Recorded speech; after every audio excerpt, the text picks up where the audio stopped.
This is GM Word of the Week, and I'm Fiddleback. Apparatus of Kwalish. We here at the Word of the Week have explained this several times before. We love a good historical gaming mystery. Specifically, we love being asked to track down the origin of a particular piece of gaming esoterica. It's never easy, we're not saying it is, and we end up having to guess a lot, like we did when we explored the origins of Kosath and the Cloak of the Mountebank. And sometimes, the answer is wholly unsatisfying or just completely non-existent. That's what happened when we tried to figure out why mayonnaise ended up in Dungeons & Dragons. But it's still fun, because we never quite know where the journeys are going to take us. So when someone mentioned the Apparatus of Kwalish during our monthly patron-only live chat, did you know that if you support this show on Patreon, not only do you help ensure that we actually keep making the show, you also have the opportunity to sit in a chat room on the internet and listen to us talk about the show, and sometimes even to suggest ideas because we run out of ideas a lot. Sorry, latent plug, we know. But we rely on your support, and we definitely rely on a constant influx of ideas for these shows.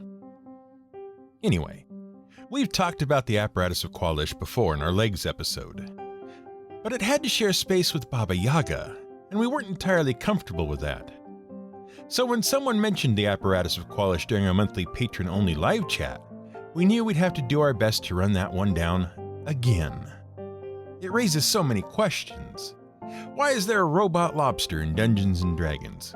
Who thought it was a good idea? Who was Kwalish? And is there any precedent for robots and automatons in mythology that we can use to pad out the word count? Well, we know some of the answers to those questions from the previously mentioned episode. But we don't know all the answers yet. So let's recap. Now, the Apparatus of Kwalish is an infamous magical artifact that has been in the Dungeons & Dragons game since 1979. It appeared in the first edition of Advanced Dungeons & Dragons Dungeon Master's Guide, written by Gary Gygax, edited by Mike Carr, and with a famous cover illustration by David Sutherland III, showing a scantily clad damsel in distress in the arms of an equally scantily clad 18-foot-tall scimitar-wielding demon, while a fighter and a magic user stand foolhardy in its path. Man, the game art back then was just awesome. But we digress. In that tome, the Apparatus of Kwalish was described as an innocuous-looking iron barrel with a secret catch which opens up on one end. Should an adventurer discover the catch and crawl inside the barrel, he will discover 10 levers. Each lever has a specific function, which the adventurer must discover through experimentation. Some open viewing ports in the front and sides of the barrel. Others cause legs to extend under the barrel and make the barrel scuttle around. One extends pincer claws and feelers. One makes it float and sink in water. There's even a light switch. When the proper levers have been attenuated, the adventurer discovers that the apparatus is a clockwork submersible robot lobster. Well, sort of. It isn't really a robot at all. It's not even an automaton. Apparatus is a good description as any, really. But the origins of these words are actually a bit complicated and unusual. And these days, people nitpick about the meaning of words like robot, android, and automaton, despite the fact that their origins and meanings are pretty hazy. Take, for example, the word robot. That word was pretty much invented by a Czechoslovakian writer named Karel Čapek. Born in Bohemia in Austria-Hungary in 1890, Čapek traveled around Europe for several years. He studied philosophy in Prague, Berlin, and Paris. But by 1917, a spinal disease he'd suffered from all of his life was starting to take its toll. So he settled in Prague and focused on writing. He wrote novels, short stories, plays, essays, and news pieces. And he became enamored of a genre of fiction that had really started to come into its own at the turn of the century: science fiction. Now, speculative fiction was not a new thing, and it had its origins in fantasy adventure stories of all things. In fact, the great Greek epic poems and adventure stories were really the first sort of science fiction. Sure, today we separate science fiction and fantasy into two separate genres, but even that is a very recent development. See, the earliest adventure stories were tied directly to mythology, and mythology existed to explain real-world phenomena like the origin of the world, where storms and earthquakes come from, and why humanity even exists. Such adventure stories were actually on the forefront of what passed for the scientific study of the universe. What's interesting is that fantasy stories kept pace with human exploration and discovery. Stories about strange beasts and foreign continents were inspired by actual exploration and discovery. And with the discovery of each new frontier, be it a new continent or an entire new world like the moon, stories soon followed about exploring those places, what we'd find there, and how it would change the world. In the 15th century, though, such speculative fiction followed the important discoveries of the day into a new era. During this period, the beginnings of the Renaissance, social and political philosophy and theology became important areas of study in Europe. During this period, Sir Thomas More invented an entire genre of speculative fiction when he published Utopia and explored radical social ideas like divorce, euthanasia, and diversity of religious practice, as well as marriage for male and female priests. Although he was beheaded for his radical ideas, he was eventually canonized by the Catholic Church 400 years later and sainted by the Church of England 50 years following that. So that story has a happy ending, which is nice. And because he planted the seeds for utopian fiction and its counterpart dystopian fiction, we have him to thank for those Hunger Games books and movies, as well as for John Stuart Mill's 1868 exploration of the concepts of dystopia.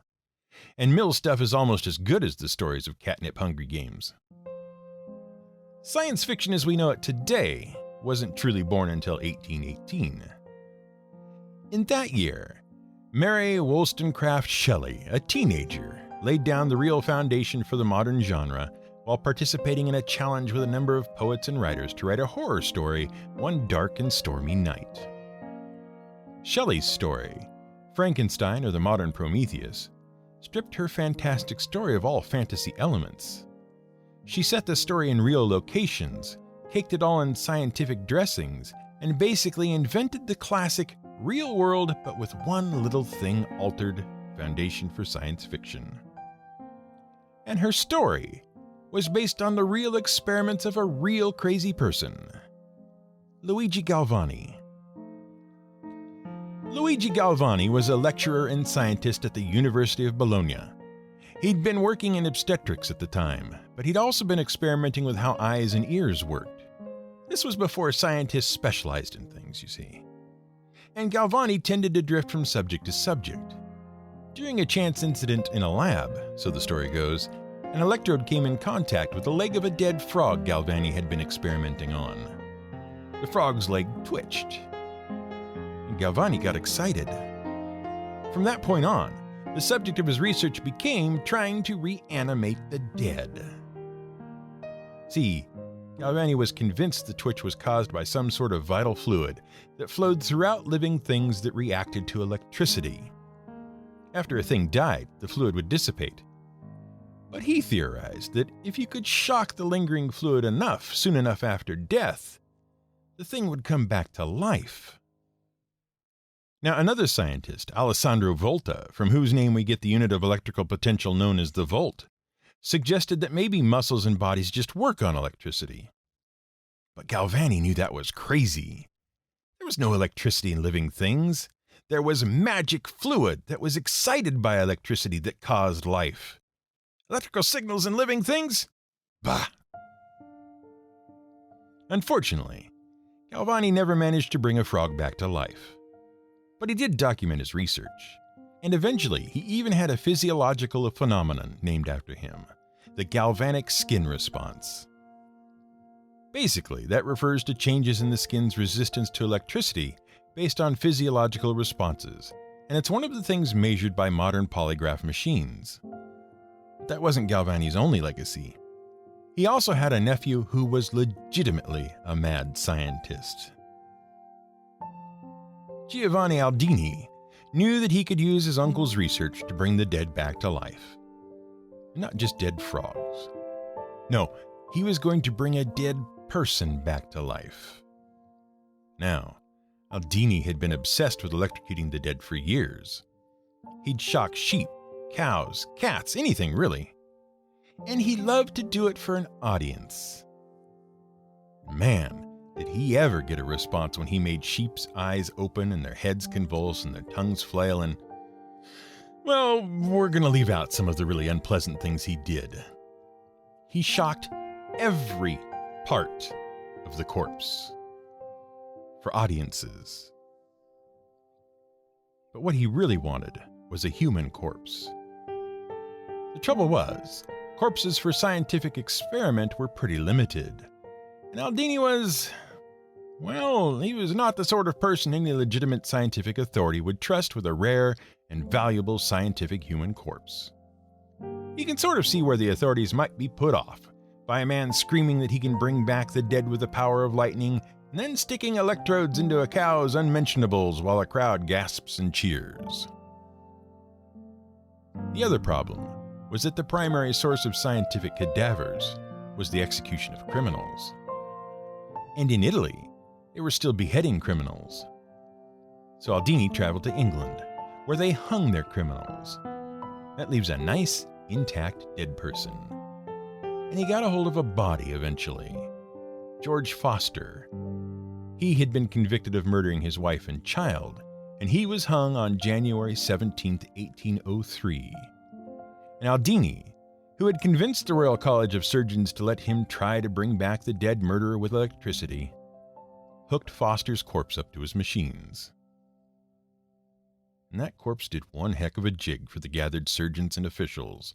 It opened its eyes, twisted up its face, its mouth opened, it lurched and flopped, and this went on for hours.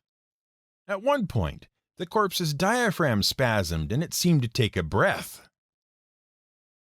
And then the battery in Aldini's device went dead. And Foster stayed dead. So much for electrically stimulated artificial life. But one witness to the event, Anthony Carlyle, was convinced that Aldini was onto something. And so Aldini became a frequent guest in the Carlyle household, where Carlyle and his poet and philosopher friends would have endless discussions about reanimating the dead.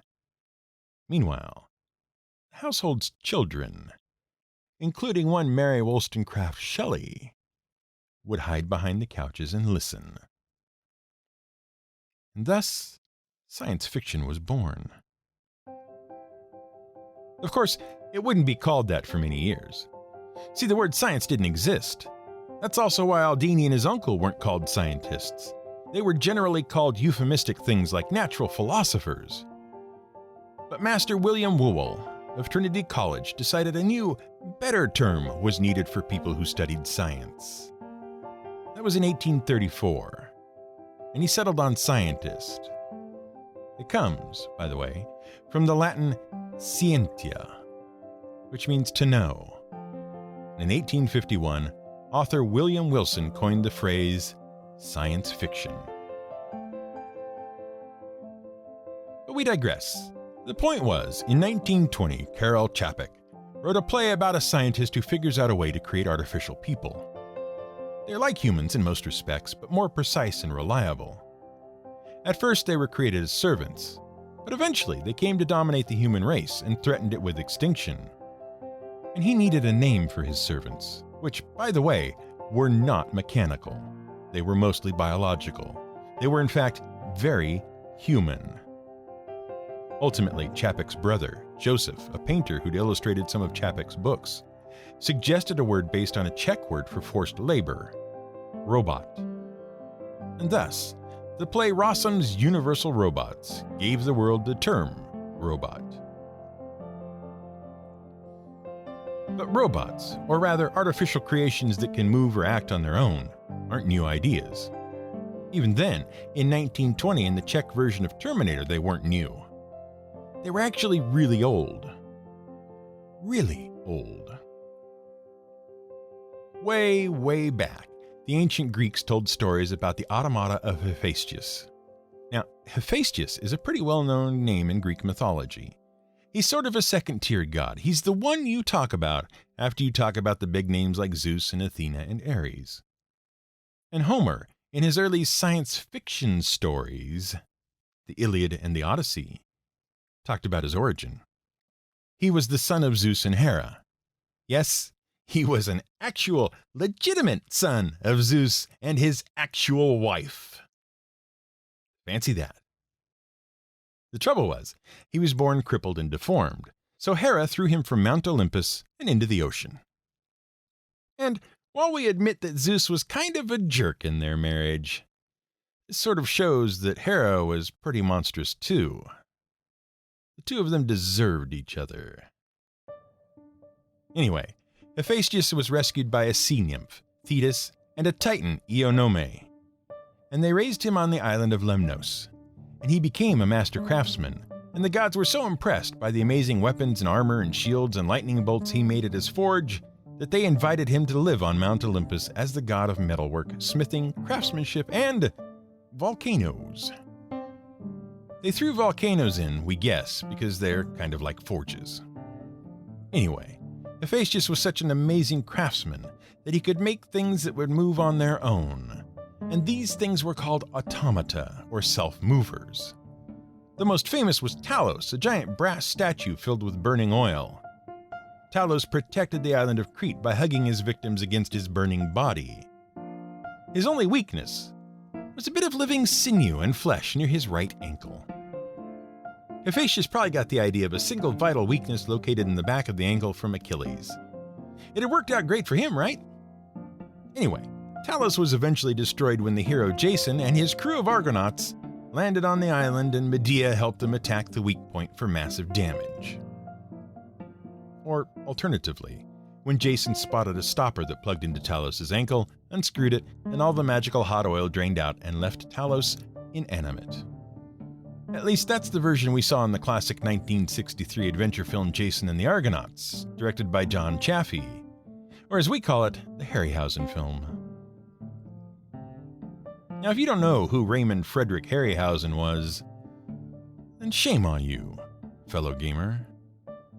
Because you should. Harryhausen was a special effects artist back when that meant actually building and sculpting things, instead of waiting 16 hours for a computer to render a prairie dog or some swinging monkeys to ruin your latest Indiana Jones film with. Harryhausen pioneered the use of stop-motion animation. Here's how it works. You sculpt a model of something, and you take a picture of it. Then you move it a tiny little bit, and you take a picture. Then move it a tiny little bit, and then you take a picture. And you do that for hours and hours, and if you play the pictures back in rapid succession, it looks like your thing moves. Now, Harryhausen was inspired by the dinosaurs of the 1925 film Lost World, and by the ape in the 1933 King Kong, to begin experimenting with marionettes and puppets. He started making short films in his parents' garage. At 18, he happened to meet a noted animator, Willis O'Brien, who pushed young Harryhausen to enroll at the Los Angeles City College and the University of Southern California. He studied film, art, animation, and anatomy. And all of it paid off when he developed a technique he called dynamation, to allow human actors to appear to interact with animated models. He won multiple awards and had numerous successes that include It Came From Beneath the Sea in 1 million years BC. But it was his work on the Sinbad the Sailor adventure films and the two great Greek epic adventures, Jason and the Argonauts and Clash of the Titans, that we know him best for. His ability to create artificial movement and artificial life on screen was unparalleled at the time. Watching those films with our father was a formative experience for our young gamer minds. Speaking of automata and puppets in films adapted from ancient Greek mythology, we're sort of obliged to mention Bubo here. In the original Clash of the Titans from 1981, with visual effects by Ray Harryhausen, the hero Perseus is given several gifts by the goddess Athena, who has blessed his quest. Among them is a coupon good for 3 timely plot revelations, a magical sword, and a robot owl. Yes, a legit robot owl. Supposedly, the owl was crafted for Athena by Hephaestus, which makes sense. And the name, Bubo, derives from a species of European eagle owls, and they comprise the largest modern species of owls in the world. They are notable for their tufted ears. And the owl was the symbol of Athena, for both its keen sight and its wisdom. It all checks out, but it was stupid and annoying and totally out of place for a fantasy adventure in ancient Greece. At least, that's what we'd be saying if not for Archytas of Tarentum and his steam-powered pigeon. You heard that right. Back around 375 BCE, there was a mathematician named Archytas. In the mathematical family tree, he came 2 generations after Pythagoras, but he came before Euclid, and he was a contemporary of Plato. And he did a lot of work on the mathematics of pitch and harmony, alongside his work on geometry. He also wrote a bit on legal theory, because, again, this was before the term scientist existed, and before anyone specialized in anything. He also built a steam-powered automatic bird, which he called the flying pigeon. It was basically a wooden body that was vaguely bird-shaped with wings projecting out either side. Inside, the thing had a bladder connected to an open hole in its beak. Basically, he'd hook the thing up to a boiler, and the boiler would fill the bladder with steam. Eventually, there'd be so much steam that the pressure would launch the bird off the boiler and propel the bird through the air. The wings allowed it to glide for a very long distance. Okay, so it wasn't a robot. It was more like one of those water rockets we played with as a kid before the invention of the internet. And fun. But the ancient Greeks were actually doing a lot with steam at the time. In engineering and mechanics. Most famous among the Greek inventors was Hero, who invented a spinning steam engine called Hero's engine, and also various water clocks and other self-moving automata. Perhaps the most impressive, though, was Philo of Byzantium's robot maid. She, the maid, was filled with pipes and tubes and springs and utilized the up-and-coming science of pneumatics. She could pour wine into a cup that had been placed into her hand. She could even mix different amounts of 2 different liquids into the cup. But of course, the Greek Empire didn't last forever. If it had, they probably would have gotten around to robot owls, stop-motion animation, and the Terminator movies in short order. But what does any of this have to do with the apparatus of Kwalish? Well, it does sort of justify a clockwork mechanical monster in a fantasy adventure setting. But it doesn't give us any real insight into the origin. And that's because no one remembers where it came from. Kwalish was the name of the character of one Tim Kask, an editor who worked at TSR in the very earliest days of the game. And that's not uncommon. Most of the proper names from the early editions of Dungeons & Dragons refer to the characters played by the game's creators and their friends and family. Mordenkainen, for example, belonged to Gary Gygax's son Ernie. Finally, in a forum post a few years ago, someone got around to asking Tim Kask about the apparatus. Kask was surprised that anyone remembered the name of his magician character from back in the day. He didn't know the apparatus had been named after him, or included in the Dungeon Master's Guide, or who had created it. He shrugged it off and said it was probably just another one of those in-jokes like the Sword of Kos. So, we have to end our exploration there, and to wonder just what the in-joke behind the Sword of Kos was too. Meanwhile, if you find your player characters need a mechanical lobster puppet to stop motion their way around the fantasy worlds with, now you have one.